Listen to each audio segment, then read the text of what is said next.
kalau kalian pernah dengar suara gamelan di tengah malam. Padahal tidak ada hajatan apapun. Jangan pernah cari sumber suaranya di sebuah desa kecil di Jawa Tengah. Ada satu rumah joglo tua yang sudah kosong hampir 20 tahun. Tidak ada yang berani tinggal di sana. Bukan karena rumahnya rusak, tapi karena setiap malam Jumat Kliwon dari dalam rumah itu selalu terdengar suara gamelan. Anehnya, suara itu hanya terdengar setelah jam 12 malam dan orang yang nekat mendekat katanya akan melihat pertunjukan wayang tanpa dalang. Namaku Raka. Waktu itu aku baru pulang kuliah dan menginap di rumah nenek. Selama liburan, desa nenek tenang sekali. Kalau malam datang, suara jangkrik lebih keras daripada suara manusia. Tapi malam pertama di sana, aku mendengar sesuatu yang aneh.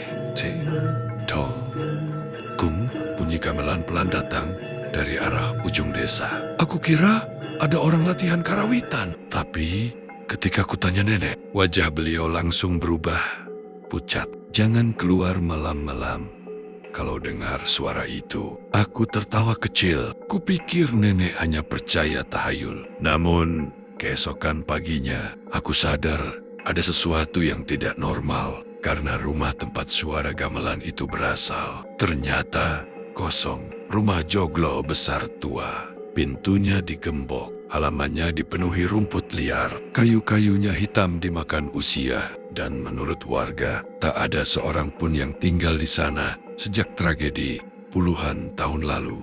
Malam berikutnya, aku penasaran. Aku nongkrong di warung dekat pos ronda. Di sana ada Pak Wiryo, orang tertua di desa. Beliau akhirnya bercerita, dulu rumah itu milik seorang dalang wayang terkenal. Namanya Ki Sasmita. Katanya, setiap pertunjukan wayang yang beliau bawakan selalu ramai. Orang-orang percaya pertunjukannya berbeda karena Ki Sasmita sering melakukan ritual tertentu sebelum pentas. Suatu malam, ia mengadakan pertunjukan besar sampai lewat tengah malam. Tapi anehnya, warga mendengar gamelan terus berbunyi. Bahkan setelah semua penonton pulang, ketika beberapa warga datang mengecek, mereka menemukan rumah itu kosong. Semua alat gamelan masih bergerak sendiri. Bonang berbunyi tanpa dipukul. Kendang bergetar sendiri. Kelir wayang bergerak seperti tertiup angin. Padahal malam itu, udara benar-benar diam. Dan Ki Sasmita hilang tanpa jejak. Sejak malam itu, setiap Jumat Kliwon, suara gamelan kembali terdengar. Aku sebenarnya tidak percaya penuh. Sampai akhirnya malam Jumat Kliwon tiba. Jam menunjukkan pukul 12:10 dan suara gamelan itu muncul lagi. Kali ini lebih jelas. Dong, dark, dunk, tak. Aku nekat keluar rumah. Desa sangat sepi.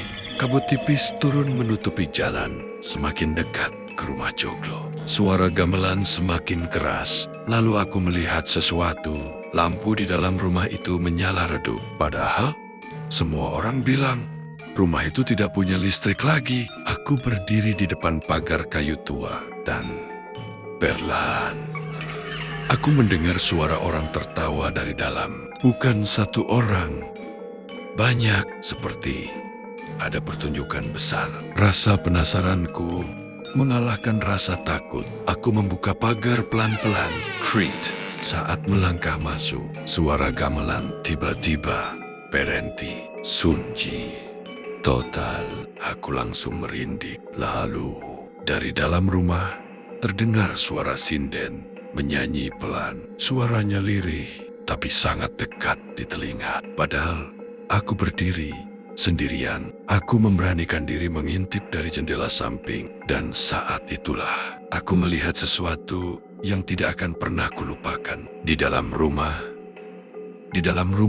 ada pertunjukan wayang lengkap. Kelir putih terbentang, lampu minyak menyala, wayang bergerak ke sana kemari. Tapi tidak ada dalang, tidak ada manusia sama sekali. Yang lebih mengerikan, semua penonton di dalam rumah duduk diam tanpa wajah. Tubuh mereka ada, tetapi wajah mereka hitam kosong. Aku mundur perlahan dengan napas gemetar. Namun, tiba-tiba salah satu wayang berhenti bergerak, lalu perlahan kepalanya menghadap ke arah jendela. Ke arahku, aku langsung lari, tapi saat berbalik, aku melihat seorang pria tua berdiri di depan pagar. Tubuhnya kurus, matanya cekung, memakai pakaian dalang tradisional, dan di tangannya ada wayang kulit lusuh penuh noda hitam. Pria itu tersenyum. Pertunjukannya belum selesai. Suaranya berat dan serak. Aku tidak bisa bergerak. Lalu suara gamelan kembali berbunyi sangat keras. Dung, dung, dung. Dan semua lampu di rumah mendadak padam. Keesokan paginya, aku ditemukan pingsan di dekat sawah. Nenek menangis saat melihatku sadar. Tapi yang aneh, di tanganku ada satu benda, sebuah wayang kecil berwarna hitam. Padahal aku yakin tidak membawa apapun malam itu. Saat Pak Wiryo melihat wayang itu, wajahnya langsung pucat. Belia bilang, itu adalah wayang milik Kisah Smith. Konon, siapapun yang membawa wayang itu akan terus mendengar suara gamelan setiap malam. Dan benar saja, sejak kejadian itu, setiap tengah malam, aku selalu mendengar bunyi kendang dari luar rumah. Kadang belang, kadang sangat dekat. Bahkan beberapa kali aku mendengar suara seseorang mengetuk jendela sambil berbisik, "Dalangnya belum pulang." Aku akhirnya meninggalkan desa itu. Tapi sampai sekarang wayang hitam itu belum bisa dibuang. Dibakar, tidak terbakar. Dibuang ke sungai selalu kembali. Dan yang paling mengerikan, setiap malam Jumat Kliwon, di rumah kontrakanku sekarang, aku mulai mendengar suara gamelan lagi. Pelan, pelan, semakin dekat. Seolah pertunjukan itu masih mencariku. Kalau kalian tinggal di desa dan pernah dengar suara gamelan misterius tengah malam, coba tulis pengalaman kalian di komentar. Dan ingat, kalau suatu malam kalian melihat pertunjukan wayang tanpa dalang, jangan pernah menonton sampai selesai.